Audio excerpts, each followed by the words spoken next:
that button is. This meeting is being recorded. Perfect. Thank you, everybody. Welcome and good afternoon. Thank you again for joining us virtually today.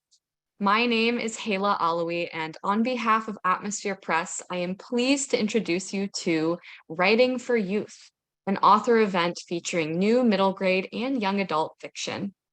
Today, we will be hearing from AnneMarie Mazotti Gouveia, reading from the middle grade fantasy Drifter's Realm, released May 3rd, 2023. Brant Vickers, reading from the young adult historical fiction novel Culver City, released September 27th, 2022. And Barbara Bryan, reading from the young adult/adult crossover novel Topanga Canyon Fire Season, which was released March 21st, 2023. All three authors' books can be purchased both from online retailers and from select bookstores. And of course, you can order the books on Atmosphere Press's website as well. They can be found at atmospherepress.com/books. And I'm also dropping some links directly to these authors' books in the chat. At the end of today's event, we will have time for audience questions. So during the readings, if you think of a question for one or more of our authors, go ahead and type it in the chat and I will make sure it gets asked. And during the actual reading itself, please be sure to stay muted so we can keep extraneous sound at a minimum. Of course, you can certainly feel free to use the chat for any praise and comments you'd like to share. And one last note before we get started, we at Atmosphere Press appreciate your support today and always. If you have a manuscript of your own, we would love to read it, so feel free to submit your work to books@atmospherepress.com. Again, thank you so much for tuning in and supporting AnneMarie, Brant, and Barbara this afternoon. Let's start off with our first reader, who is AnneMarie Mazotti Gouveia. AnneMarie was born and raised in California. She has a vivid imagination and loves writing magical adventure stories that take place in strange lands. She is passionate about reading, art, and family, the youngest of 7 children, a mother of 4 children, and a grandmother. She's traveled through Europe and has lived in Germany, Washington, and Kansas. A former high-tech executive with a Bachelor of Science in Information Technology degree, she is a geek at heart who enjoys mentoring others on trips to Disneyland. AnneMarie lives in Northern California with her husband and 2 mischievous cats. Drifter's Realm is her first book. In Drifter's Realm, Ro, Ori, and Theo are 3 siblings with ancient backpack powers living in a mystical world. Together with their friends, they travel through forests, deserts, caves, and swamps in order to fight against the Guardians, a stormcatcher named Tora, and Tora's father in a battle between good and evil. This one's got earth-shaking consequences, folks, so let's hear more now from AnneMarie. Thanks, everybody, and thanks for being here today. Ro didn't know what had happened to her mother and father. They were a family a little over 2 years ago until her mother and father mysteriously disappeared without an explanation. What were meant to be her final years with her mother, father, and Ori were snatched away in a blink of an eye. All that remained were happy memories, the ancient prophecy scrolls, and the sacred ring with mystical powers she was given. Ori had an identical ring. An ancient prophecy foretold that her ring and Ori's were meant to save their world from a future uprising that would lead to war in Drifter's Realm. And if that wasn't enough to deal with, 6 months ago, the night before Ori and Ro were to turn 12, Ori was taken from his bed in the middle of the night. Heartbroken the next day, Ro sat with Theo alone at what was supposed to be a happy event, Ro and Ori's gifting ceremony on their 12th birthday. On that day, Ro was given the obligation of a life giver from the Supreme Leader Quinlan of First City and Drifter's Realm. Individual obligations were decided through secret analysis at birth by a small group of elite First City leaders who govern Drifter's Realm. Once a child's obligation was decided, it was impossible to change. Ro's gifting ceremony was held outdoors in the bright sunshine at the base of the waterfall that flowed into Lily Pond on the edge of the unforgettable forest. Ro would never forget Theo's enormous smile that day and how honored she felt receiving her life-giver obligation, the same obligation her father was given when he turned 12. Along with her obligation, Ro was handed her precious flowered backpack that included everything she would need until she turned 18, when drifters gave up their backpacks and traveled to Earth, where adults lived out their lives in peace and harmony. Although it was a happy day, the loss of Ori at the time was unbearable to Ro, and she felt it keenly with Theo standing by her side. Ro felt her heart and very essence were missing without her twin brother Ori. Ro had been lonely for the past 6 months without Ori. He was her brother, but he was also her friend. Sure, he was impulsive, searching for adventure and finding danger, but she liked that about him. She still remembered the time when she and Ori were 9 years old and memorizing prophecies while their parents worked on restoring old scrolls in an underground bunker. Ori decided he would rather explore the forbidden caves at the edge of their village. Their father stored precious ancient books and artifacts in those caves. Ori's carelessness caused the back of the cave to collapse, and Ori barely made it out alive. Their father was furious at the time and asked Ori why he had disobeyed him. Ori had no answer, but it was obvious to Ro that since Theo left for Drifter's Realm a few years earlier, Ori was trying desperately to fill their big brother's shoes. Remembering the fearless things Ori did led Ro to the same conclusion each time. She yearned to be brave, strong, and adventurous like Ori. Theo watched Ro's face closely. He could tell by the faraway look in her eyes that Ro was lost in thought, probably thinking about Ori again and missing him like she did every time something terrible happened. She was bleeding from the scuffle with the guardian, and it was time to get her home to Paradise, their farm. Theo released the lions and tigers with a simple thought and a nod of his head in the animal's direction. Theo was a tamer, capable of communicating with and commanding animals.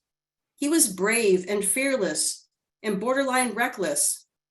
Like Ro, when he turned 12, a leopard-spotted backpack was handed to him that included everything he needed to carry out his obligation in Drifter's Realm until his 18th birthday. Come on, Ro, let's head home. We need to talk to the Paradise Council about what's happened today and how a menace's crossbow ended up in your flowered backpack, Theo said as they walked in the direction of Paradise Farm. Theo, how did you find me? Ro asked, tucking a strand of hair behind her ear, her pale green eyes reflecting off the forest ferns and clover. When you didn't return home from the fields with the others at noon, I tracked your footprints to the waterfall at the edge of the unforgettable forest. The guardian chasing you was heading up the hill at a fast pace following your footprints. I put 2 and 2 together and knew you were on the run. So I called on my lion and tiger friends to join up with me to find you. Theo answered, then added, Ro, at what point did you realize you had a menace crossbow in your backpack? Ro stared down at the bloody gashes on her legs, finding this whole situation unbelievable. Earlier today, I stopped at the shallow edge of the falls near Lily Pond to collect watercress. I reached into my backpack to pull out my burlap sack and pricked my finger on something. I dug deep into my backpack and found the crossbow with the obsidian arrow. Before I realized what was happening, the guardian that patrols the unforgettable forest came upon me. The guardian saw the crossbow in my hands and began changing colors to black. I knew I had to get away, so I ran. Then you and your pack of lions and tigers showed up, Rose said with a smile on her face. Thank you for doing that, for always being there for me. Later that night, around the council fire, Theo talked about what had happened to Ro that day. 11 sets of eyes, including Rose, stared across the flames while he spoke. When he finished, there was a moment of silence while the council members thought about this latest in a series of menace-related mishaps that could have led to Roe being taken, or worse. Lena, the council's eldest member, broke the silence. We 12 of the Paradise Farm Council, on the edge of the unforgettable forest within Drifter's Realm, have a right to seek out the truth of these happenings that could destroy our way of life. We have a right to protect our own. Lena was 18, wise and unafraid, and coming to the end of her journey as a maker in Drifter's Realm. As a maker, her blue denim backpack held items that allowed her to architect, build, or fix anything from birdhouses to shelters for hundreds of teenagers. Lena was holding up an old map of Drifter's Realm that she had borrowed from Mia, Paradise Farm's knowledge bearer. "What do you propose we do?" Theo asked. Lena stood up and said, "This council has a duty to protect those who live with us on Paradise Farm. Our backpacks are meant to provide us with what we need to live peacefully and in harmony with each other. If suddenly we find ourselves with weapons, what's to stop one of us from taking over the rest of us and changing our way of life to one of oppression, destruction, and chaos?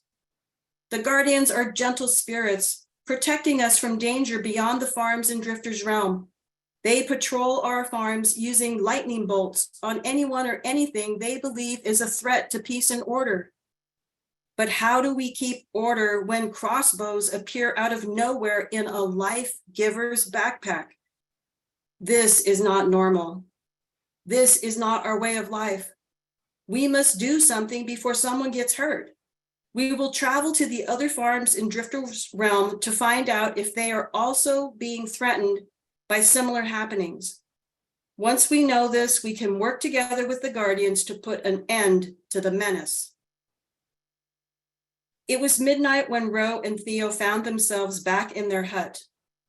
As they settled into their evening routine, Theo spoke silently to the owls in the trees nearby, channeling his obligation and backpack powers. The owls hooted in return, assuring Theo that there was no need to fear for Ro. All was safe outside their hut.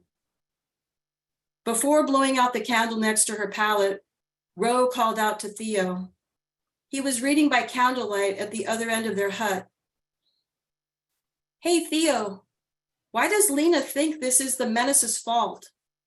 Why don't we talk about the menace? Where did they come from? Why is everyone so afraid of them?" Theo answered, "Ro, it's complicated. Are you sure you want to hear this now?" Before Ro could answer, Theo started talking. This was the only way they would ever get to sleep, because once Ro made up her mind about something, there was no turning back. "The menace are kids like you and me, except they don't want to live in peace and harmony. They want to fight and argue and push each other around. They carry crossbows, spears, and knives carved out of wood and rocks. They use these weapons on each other without thinking twice. They live rough off the land in caves on the outer northern edge of Drifter's Realm. Only the strongest make it to adulthood. They live like animals.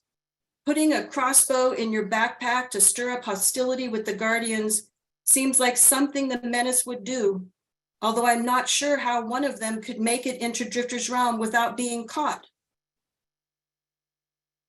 "How do you know this? Who told you about the menace?" Ro asked, lifting her head from her pillow to get a better look at Theo's face in the candlelight. Theo tilted his head slightly, unsure of how much to say to Ro, who he was meant to protect. "Our father, Ro. Our father told me. He left his family, including his twin brother Zane, and he was a menace before he met and married our mother. He left that life to start a new life with her. I know it's hard to believe. Father didn't want you to know. He wanted to protect you from the truth of his past. He wanted to keep you and Ori safe. Father sent me a message written in a secret code. It arrived the night before he and our mother disappeared 2 years ago, before you and Ori came to live with me in Drifter's Realm. Why did he tell you, Theo? And why did he and our mother disappear? And is any of this connected to Ori and why he is missing? Ro asked, getting angrier with each word that left her mouth. Ro and Theo never talked about Ori. Saying Ori's name seemed forbidden to Theo. Or maybe Theo thought if they talked about Ori, Ro would keep asking him questions until Theo's head exploded. That would be a sight to see, Ro thought to herself. Whoa, hold on, Ro. These things are not connected. Our parents and Ori's disappearance were 2 years apart. That's a lot of time to pass for them to be connected, Theo said without looking Ro in the eyes. But you aren't sure, are you, Theo? You don't really know if they are connected. If we could figure it out, we might be able to be a family again, Ro cried out. Ro wanted more than anything to be with her mother, father, Ori, and of course, Theo. The last thing she wanted was to save Drifter's Realm from an unknown uprising with her ancient ring. Besides, how could she save their world when the prophecy clearly stated it would take her ring and Ori's combined, and no one knew where Ori was or why he disappeared? Why wouldn't Theo listen to her? Theo looked like he'd been slapped in the face. So that's what this is about. We will never be a family again. You and Ori would have been taken from mother and father to live in Drifter's Realm when you turn 12, regardless of them leaving. When we turn 18, we can find our mother and father. They may welcome us back, but they are not bound to do so. In the meantime, it's my job to protect you. Our time in Drifter's Realm is to prepare us for life ahead, on our own or with others our own age.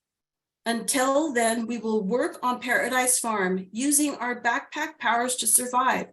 It's that simple. Right now, we have each other. That's enough of a family for now. Let it go. We may never know what happened to our parents and to Ori. There's nothing we can do about it now. Go to sleep, Ro. It's late. Something wasn't right, and Ro knew it. She had an uneasy feeling deep inside. Just the other night, in a dream, she saw her face reflected in the moonlight on the smooth surface of Lily Pond. But when she moved her hand to push her hair out of her eyes, the reflection remained still, like she wasn't seeing herself, but someone who looked exactly like her, shimmering on the water's surface. It wasn't only the dream that troubled her. A few nights ago, in the middle of the night, while Theo slept, her sacred ring started glowing, like it was trying to communicate something to her. It felt like the ring's light was summoning her forward on a journey into the night. Theo wasn't telling her everything. There were questions he wouldn't answer. And after what happened today with the crossbow and the guardian, Ro was going to find out the truth. She was going to search for Ori and then her father and mother. Together, they would unravel the mystery of the ancient prophecies, figure out how to use the sacred rings, and then stop the future uprising and war in Drifter's Realm together. And no one was going to stop her. Thank you so much, AnneMarie. I remember always when my little brothers were children, I remember looking for really good books for their birthday presents. And this is absolutely one I would have just snapped up for them if I could. Unfortunately, they're not in that reading group anymore. But for anyone out there who is looking for, gifts or, something for those younger people in your life, definitely check out Drifter's Realm. Reading next today is Brant Vickers. Brant started out as a caddy and then delivered flowers before going into the military, living in 3 foreign countries and 7 states. He later found his true profession and vocation teaching students with special needs, some of the most endearing, sweet, loving people on the planet. He is the author of Chucky's in Tucson and Fedor. Brant lives in Arizona with his wife, Cheryl Ann, and their pampered cats. His favorite thing now is writing stories for young adults. In Brant's third book, Culver City, it's a hot July night in 1969 when Cassidy and Kyle sneak into one of MGM's magical, surreal backlots. Exploring the astonishing, decrepit sets, they encounter actors long dead and forgotten, decaying movie sets. This leads to phenomena of paranormal experiences beyond anything they could have imagined. And with that, Brant, take it away. Okay. I like to start this off with this story invokes a lost period in time that could have only happened in one place in the entire world, Culver City, California. Cassidy and Kyle sat in the limbs of the oak tree in the dark over Elinda Street without talking for a minute or two, catching their breath. What was that? Cassidy finally asked. He was still panting. What do you think? I don't know, Kyle answered between breaths. We'll figure it out in the morning. Did you see what happened to Lucas? Cassidy asked. I don't know, but I'm sure he got away. Cassidy didn't cease with his questions. Did John and Davy keep up with Lucas? Could they keep up? Did they see what we saw? I don't know, Kyle said for the third time. He didn't want to talk about it right now. The air weighed heavily on both of them, trying to make sense of what they had witnessed. This should have been a simple night sneaking into the back lot, Cassidy said. We won't be able to find the brothers or Lucas right now. Let's go home and end this night. I'll go first, Kyle said before Cassidy could respond with more questions. Cassidy was sure they could handle climbing out further on the limb. They'd done this kind of thing a million times before. As long as you rolled with the fall and didn't twist an ankle, you'd be fine. Cassidy climbed out on the branch. Kyle climbed out on the branch, looked Cassidy in the eyes, nodded and dropped. The instant he hit the ground, the lights on an unmarked police car about a half a block away exploded with red and blue flashing lights, and the car peeled rubber, driving straight toward Kyle. While sprinting down Marietta Avenue, Kyle furtively glanced back over his shoulder at Cassidy. As Cassidy watched in dread while the cop car flew by, squealing its tires while rounding the corner Kyle had run up seconds before. Now alone in the tree, Kyle couldn't believe a cop was right there. He was by himself in the monster tree at the far end of the back lot. He had to think fast. Drop down now that the cop was after Kyle, or wait and watch for a while, or the one thing he didn't want to contemplate, go back through the back lot by himself. The cops could be anywhere, and any car on the dark street could be another cop he couldn't compel himself to take the chance. The situation was crazy. If the cops caught Kyle and called his mom, she would call Cassidy's mom. She would then have to check the bedroom and realize Lucas was missing. And he didn't even want to think about the brothers. The whole thing had him babbling in his own head. They had always debated the likelihood that the authorities couldn't do much to a couple of kids only 14 and 15 years old for sneaking into one of MGM's back lots. He could circle back home down Washington Boulevard. He knew plenty of places to duck and hide from cops along the way. What was usually incredibly fun, comfortable, and familiar territory turned sinister and strange. It looked like the best choice was to go back through the place that had sent the 5 of them running terrified a short time ago. Contemplating this suddenly gave him the chills. Cassidy looked up and down the street one last time. He couldn't see or hear anything except the rustling trees. He climbed back down the oak tree into the back lot and dropped to the ground. The cottonwood trees towered ominously over him. Usually shielding, now they seemed suffocating. He stopped to listen and couldn't hear a sound in the night. Out toward the sets, it was complete darkness. Cassidy knew the back lot reflected no lights from the surrounding city. The cottonwoods, elms, eucalyptus, and oaks hugged the inside of the fence and blanketed the back lot from the outside world. Cassidy was panicky, even though this place had become like a second home to him and Kyle. He had no choice but to cross through the graveyard and circle back through the European village, then climb the fence back out to Arizona Street and make it to Washington Boulevard. It was the only way to go and not cross the open field in front of the Southern Mansion, and that's where he didn't want to be. He knew he was alone. It took only a couple minutes to get to the graveyard. He moved quickly, staying as near to the ground as he could without crawling. At the arched stone entrance to the graveyard, he stopped. The breeze had died down. He thought about those first days, remembering the discovery of the cemetery and how he and Kyle were so scared and walked so slow. It took what seemed like hours to even go a short distance. The other mansions, towers, manors, and castles loomed in the distance. They were different from the southern mansion. They had run across a broken down horror movie set on the second or third day of exploring along with the graveyard. It looked like it should have been haunted, 3 stories high with spiral shutters and huge shadowy Gothic windows. The combination of events during this night and the idea of crossing the cemetery made Cassidy almost opt to go back and take his chances with the police. He took a deep breath, pushed the gate open, and started running under the archway of the graveyard. He involuntarily closed his eyes and ran, but had to almost immediately open them again so he wouldn't trip. One path led to another, all overgrown with grass and weeds. Cassidy was quiet and fast. Nothing registered in his brain as he darted between the headstones and gravestones and ran down one path and then another, heading vaguely in what he thought was the right direction to the other side of the back lot. He darted down 3 cobblestone streets and made his way behind the southern mansion, skirting the open field in front of it. Cassidy never turned his head to look toward the field all 5 boys had been running from minutes ago. Soon Cassidy was at the place they normally climbed in and out of the back lot on Arizona Avenue. He stopped and proudly looked around once more. At least I didn't totally panic and freeze, he thought. The breeze had picked up again, and the line of towering trees around the mansion was swaying and making the familiar swishing noise. Cassidy climbed up over the steel fence with its braces on the inside, moved over a foot, and started down the chain link fence on the other side. He thought about Kyle and hoped he was home and safe with Lucas waiting for him. As he was hanging on the fence, ready to drop down to the street, he hesitated. As forbidding as this night was, Cassidy couldn't believe their time in the back lot was entirely over.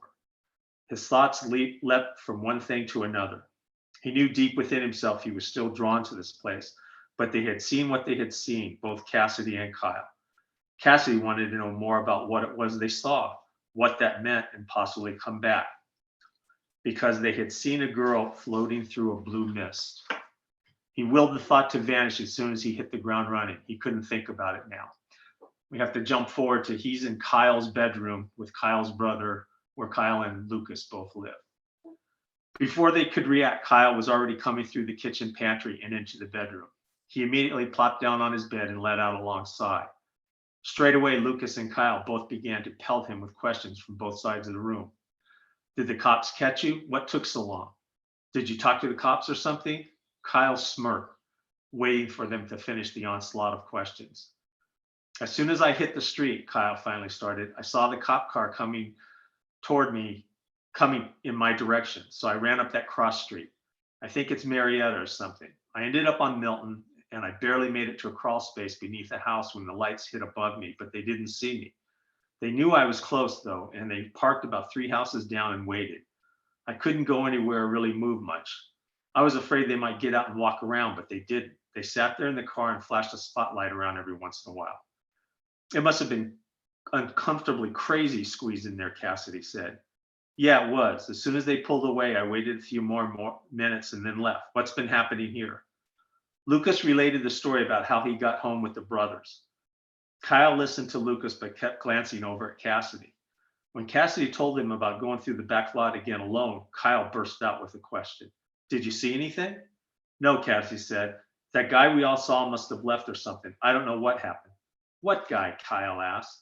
The guy that Cassidy and I saw in the window, Lucas said. Yeah, the guy in the window. He caused them to run. Cassidy jumped in, nodding vigorously at Kyle, hoping he understood not to bring up the girl or the mist. Kyle got it. He understood that Lucas thought the whole thing was about some guy in a window.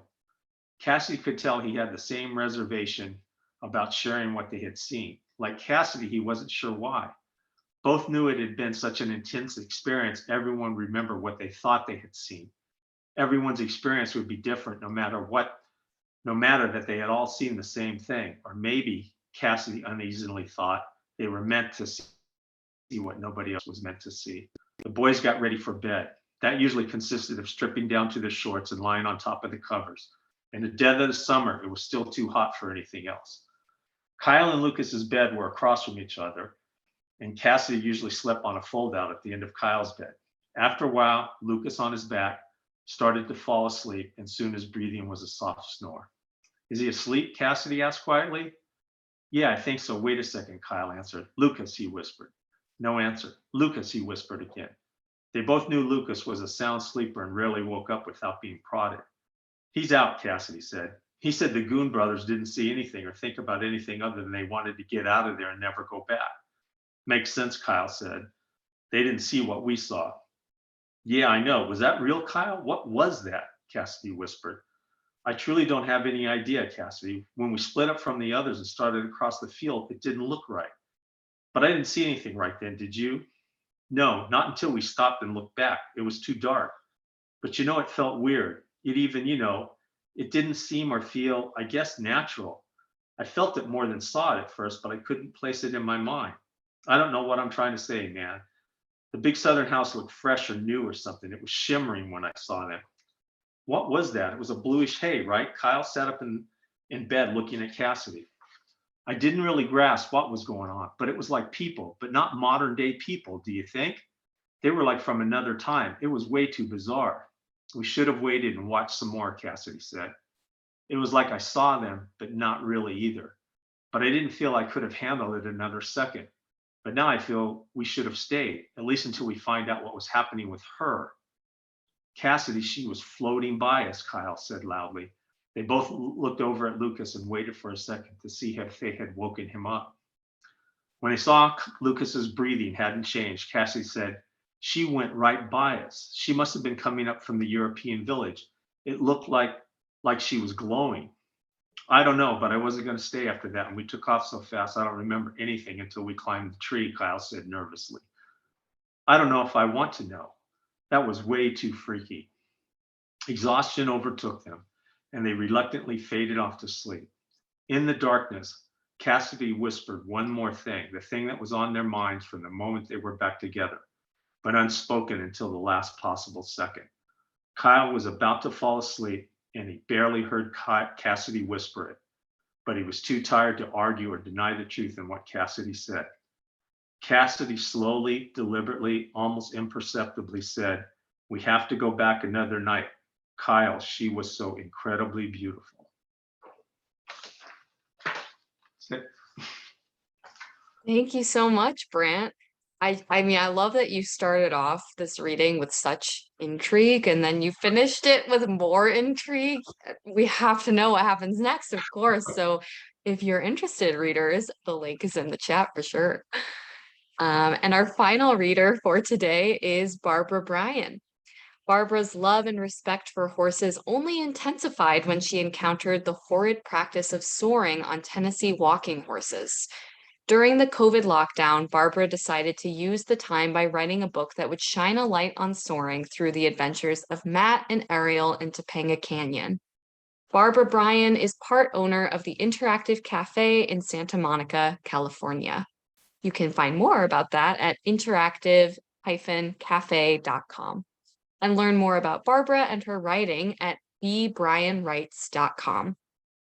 Topanga Canyon Fire Season is one of those rare novels that's equally engaging for both young adult and adult audiences.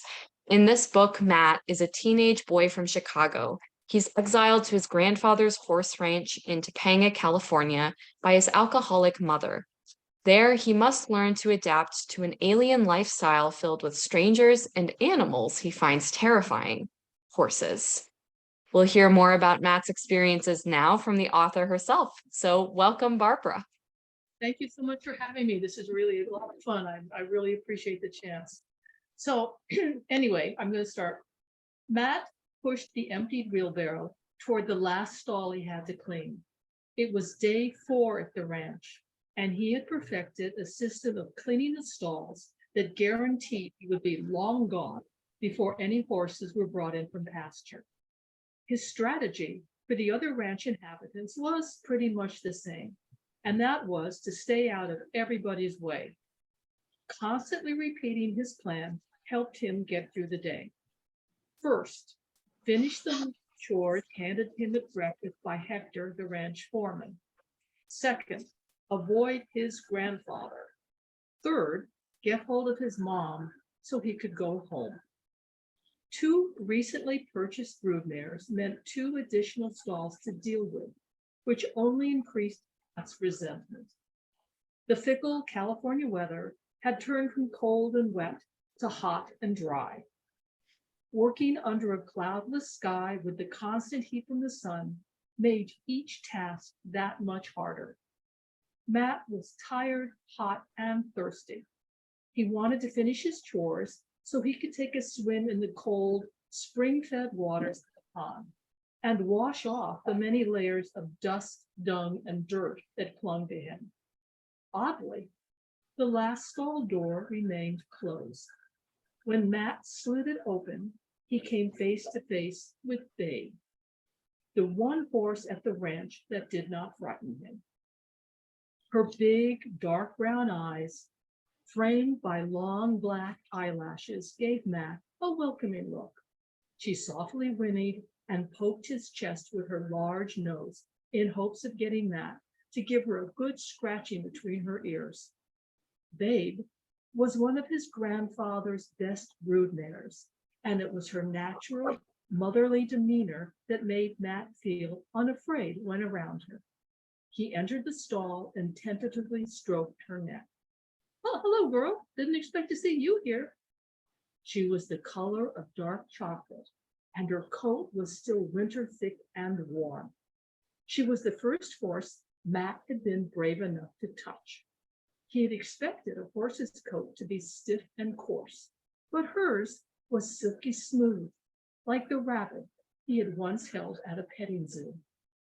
I'm going to have to move you, Babe, while I clean the stall." He reached for a lead rope hanging from the stall door and clipped it to her halter. The rains have made the place pretty muddy, so afterwards I'll give you a good brushing."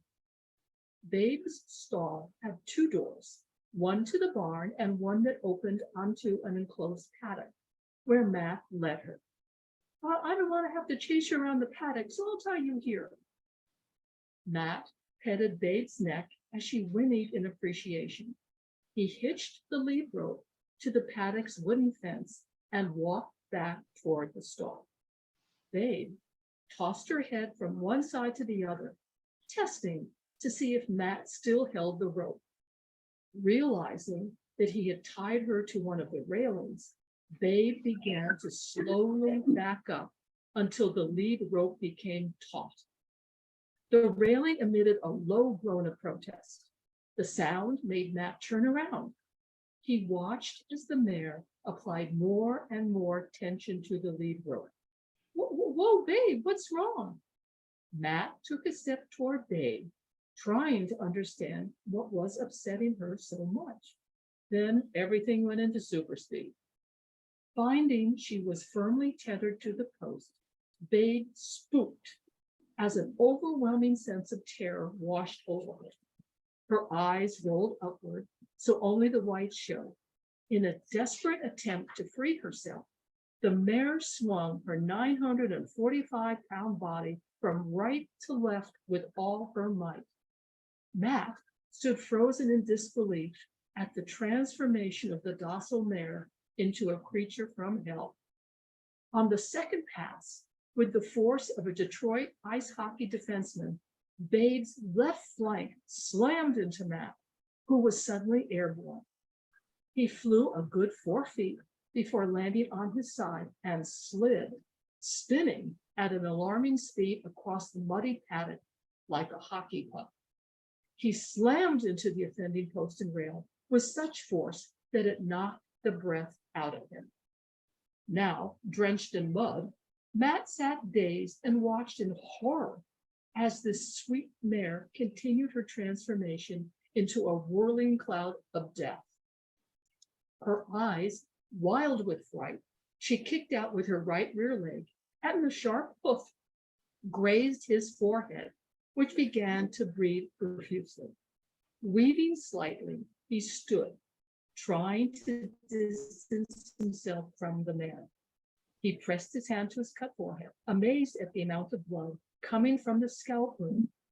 He feared Babe would break her neck when the lead rope suddenly snapped and the mare, finally free, raced around the paddock, dragging the rope with him. A giant form abruptly blocked Matt's view of the crazed mare. Came by to see how you were doing. It was George, the horse trainer. Good thing I did. He reached out his large hand and calmly pulled a mud-covered Matt into a standing position. Oh, George, the mare, what happened to her? All in good time, said George, as he turned toward the mare, his deep voice calling out to her. There, girl, it's all right. Nothing to fear. Just a wooden fence. No monsters here.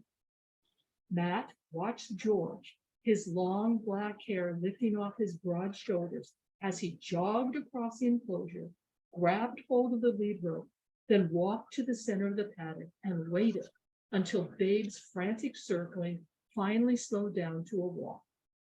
He drew her next to him, his large hands stroking her sweaty neck and shoulders, and said in a low and comforting voice, There, girl, just a greenhorn, not knowing how delicate you are.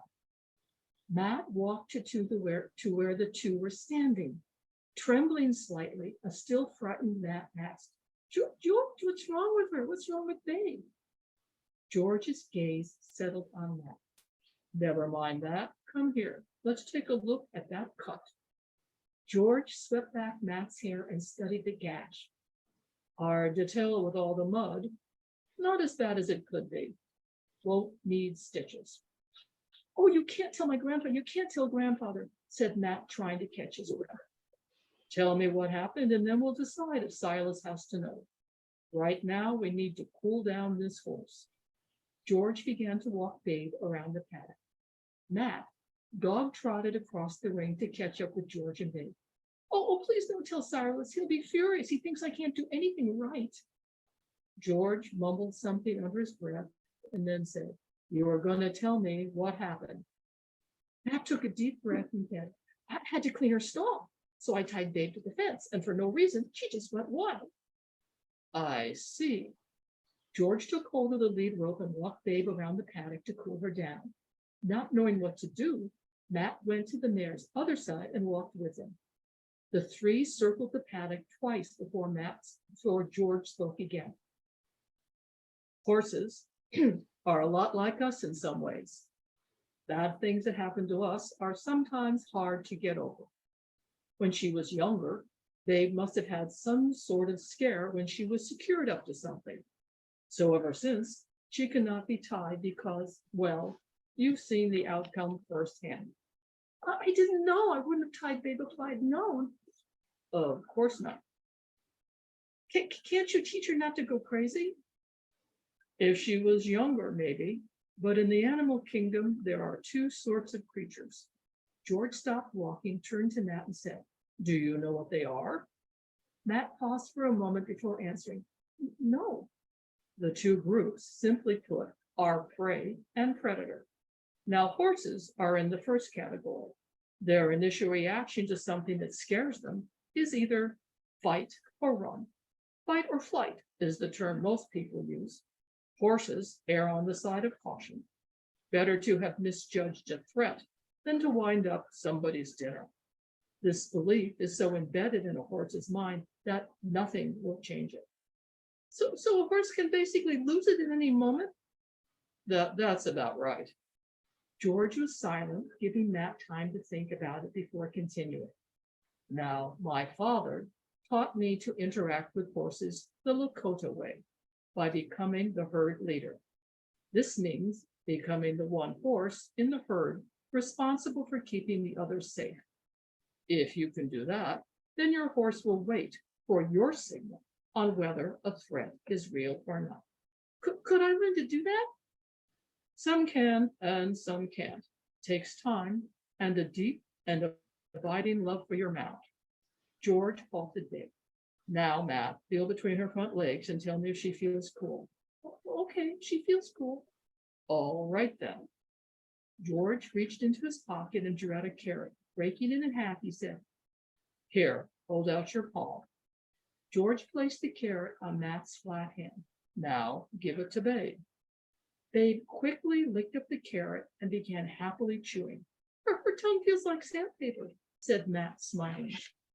Leave her here in the paddock until you finish her stall. Then give her a quick brushing. Better hurry. Your grandfather wants you up at the house. A stricken look flashed across Matt's face. Don't worry, Matt. Nothing to pass on here. Thanks, George. As they left the paddock, George called over his shoulder. I would suggest showering first, Esmeralda won't let you in the house covered in mud. George laughed and said, better shake a leg. That is if it's not too bruised. An hour later, Matt stood freshly showered and changed and knocking on the door of his grandfather's study. Thank you so much. It's really fun. I'm so happy to hear that. And I just have to say the beginning of this reading reminded me of when I was really young. My mother owned a horse, and that just reminded me of me approaching a horse for the first time. I did not, the rest of the reading is not, it did not happen to me, luckily, but it's just, I think it really says something about the way you like paint this scene and bring it to life. And I can instantly connect it to this experience that I had as well. So thank you so much again, Barbara. Thank you. Mhm. So we have about 10 minutes for our audience Q&A. So if anyone in the audience or any of you authors have a question for one or more authors, go ahead and type it in the chat and I will make sure it gets asked. I've already received a question actually, so we can start off with this one. Something that is inherent in both middle grade and young adult novels, fiction especially, I guess, is the power that young people tend to have to take control of their lives and their futures. I think it's maybe the most apparent in AnneMarie's book here, but there's definitely this element of taking control of their own lives, both in Brant and Barbara's books too. So the question is, do you find it empowering to write about young people's lives and this sort of power to take control like that? Maybe AnneMarie, if you want to start us off. This is for all three authors, by the way. Yeah, I mean, absolutely. I think we underestimate kids and what they're capable of doing. And I think sometimes maybe as parents and even grandparents, we maybe do things for our kids and our grandkids that they could probably do for themselves. And so what made me want to write this story was it gave me an opportunity to put kids in a situation where there are not necessarily adults present. And so they have to work together, and there are heroes in the story, there's villains in the story, and they all have to come together because the only way that they can unravel what's happened is by them working it out together. There isn't any other way for them to do it. But yes, I like empowering young people through this adventure story and challenging them through the story to look at maybe their own lives and ways of how they can untangle something that's like sort of messed up for themselves. Yeah, definitely. I mean, you're kind of forcing these characters into that situation in a way, but I think that's a really good point. You know, I think just so many people tend to underestimate children or I guess anyone under 18 kind of arbitrarily. So that kind of reminds me also, you know, in Brant's book, because it's set several decades ago. Brant, I'm of course wanting to hear the same from you. You know, do you find it empowering to write about young people's lives like this? And especially when we're thinking of these characters also are kind of without adult supervision in a way. Yeah, absolutely. I mean, the parents play virtually no, have very few scenes. And, when I've talked to friends over the years, that is the way we grew up. And it wasn't through neglect completely, although some of my friends, but growing up middle class in West Los Angeles, we look, and like with my son and you can't do what we were allowed to do. We had the run of, you know, going down to Venice Beach when we were 13 years old and hanging out. And you think about that's like in 1968 and 69 and 70. and, sneaking into MGM studios. I mean, I had a conversation with my dad years later, and he wanted to say, "Oh, I know what you guys were doing," but no, actually, you guys were working too hard. They were working, way too many hours, and so I've always felt that way, and that we discover things on our own and through each other, be it, through reading and riding our bikes. I mean, to Barb, we used to ride our bikes from Culver City all the way into Topanga Canyon.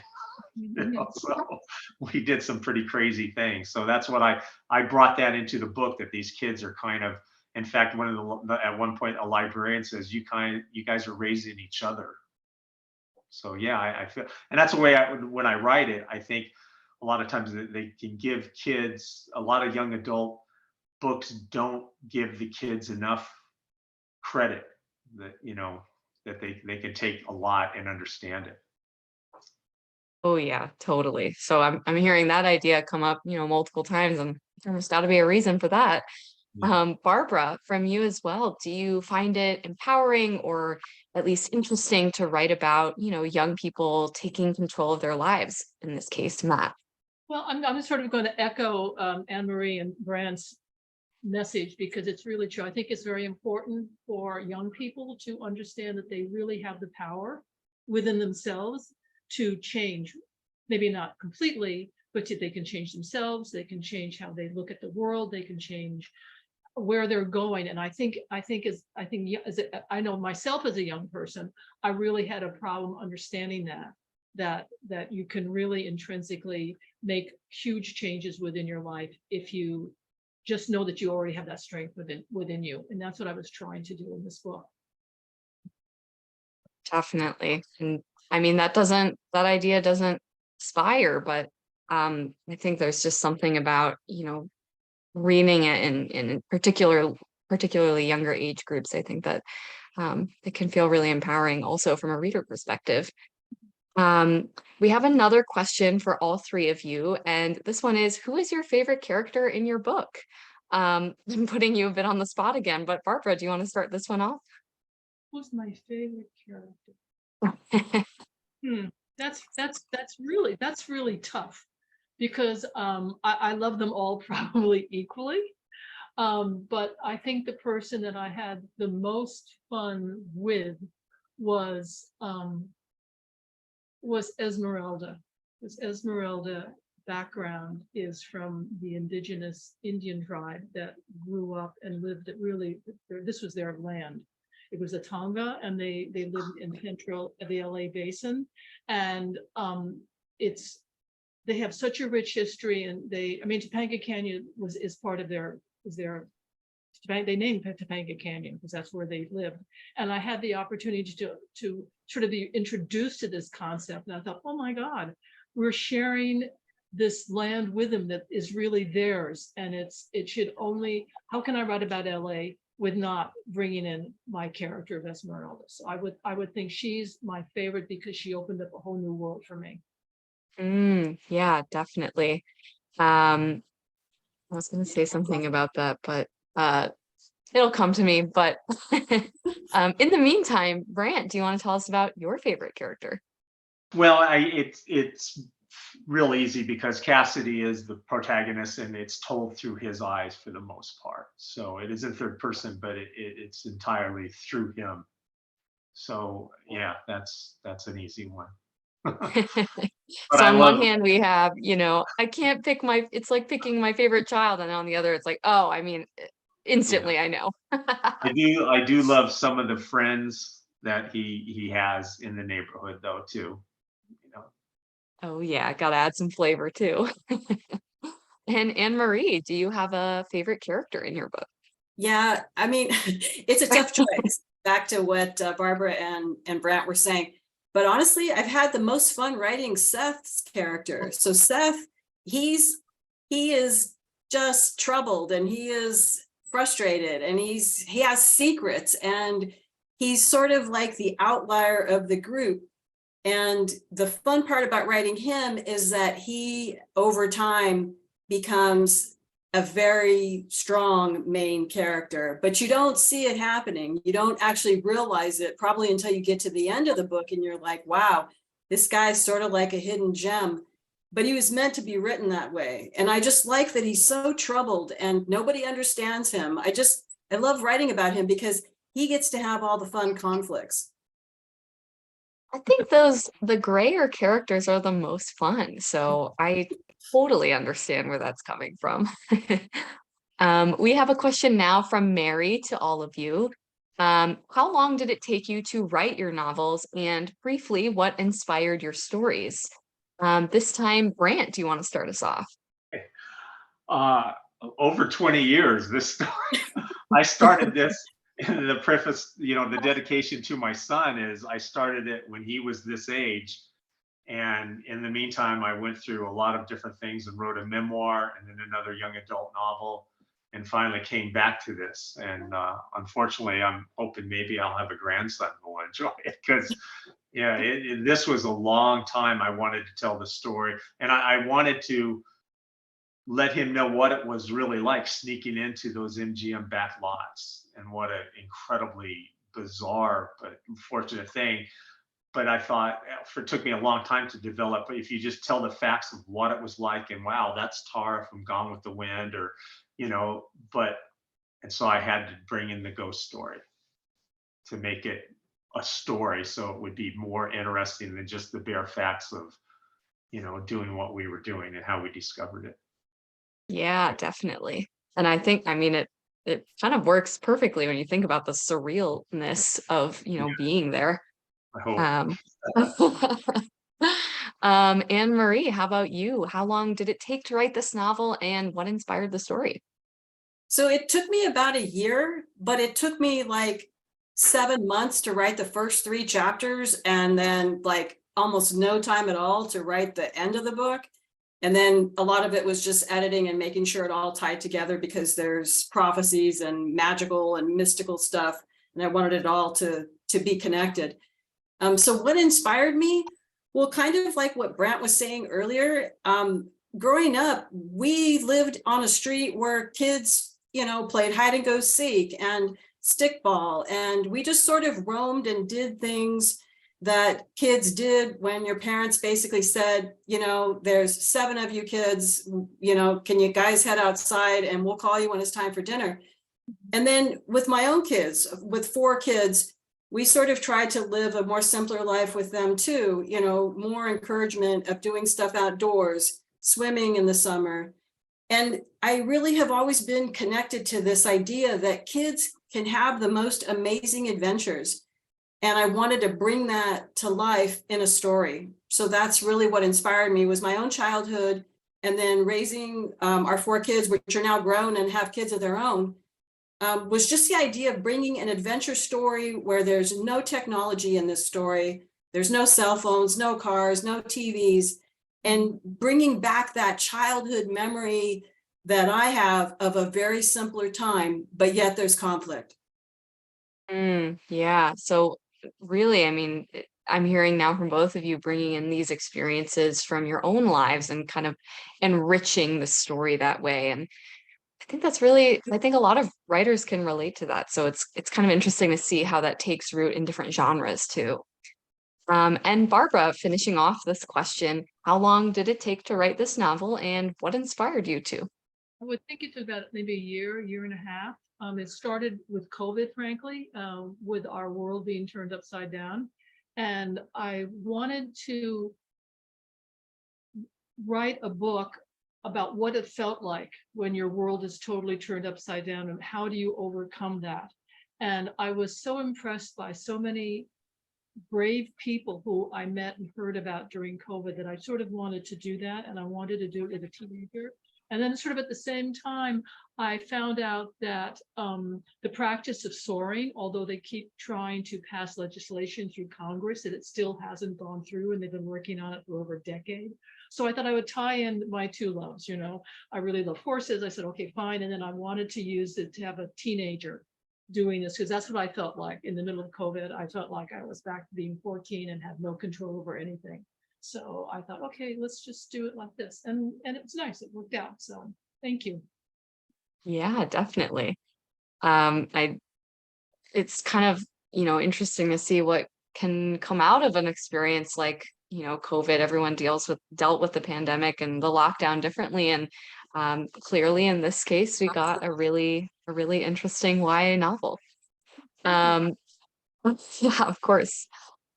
We've just got one more question to wrap up for today. But I think this is a really interesting question, so I want to make sure we get some time for it. This is from Sally to all three of you again. How did you research or make sure the dialogue slash voices of your teen slash preteen characters are authentic, writing as adults and speaking in these younger voices? AnneMarie, do you want to start us off on this one? Oh man, I have read so many children's books, either in my own lifetime or the lifetime of our kids, and now with our grandkids. I mean, everything from James and the Giant Peach to Charlotte's Web to, Harry Potter to the Red Queen series. I feel like I've read so many more of those books than maybe even traditional adult fiction, because they intrigue me, especially adventure stories. So although I didn't do like textbook research, I just looked across that broad array of books that are meant for those kids in those age groups, and saw what worked, and then sort of adopted my own style. Yeah, and there's a lot of really great stuff to draw inspiration from, but also to, there's so much room to kind of set yourself apart in that way. But yeah, definitely that totally tracks. I would say I do the same when I'm trying to figure out how to achieve the right voice for someone. Um, Brant, what about you writing for younger audiences and getting into that voice? It might have to do with my own maturity level. Maybe I haven't grown up that much. Uh, I have you know, as I think it's like in literature and like say movies or even music, I have a real knack for remembering things. And I've gone back to, you know, had conversations with friends from 40 years ago and said, no, I think this is what was said, and it just kind of a thing. I think I had a way of doing it. And I also, I taught and taught a lot of young adult novels too, for 20 years. And I think that helped me and sitting around listening to teenagers, during the school days, you get it. And then I just kind of relate back. I can remember pretty well a lot of things about, especially what I felt. And then probably, not to say you just have to bring it down a little bit, because there's one thing you can instantly tell in a young adult novel or movie when you go, this person's talking like they're 38 years old and they've been through 2 divorces or something. And, so you got to keep it, not like I'm not saying simple, but you have to keep it in the reality of not that secure with what you're saying sometimes.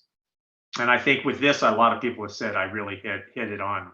If they were presented with what these kids were presented with, sometimes you'd be just flummoxed and saying silly things. Yeah.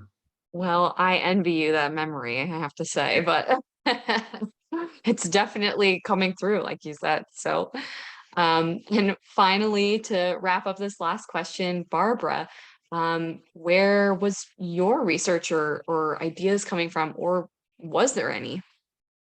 Well, I really can't say I didn't do any research as far as Matt goes and Matt's voice.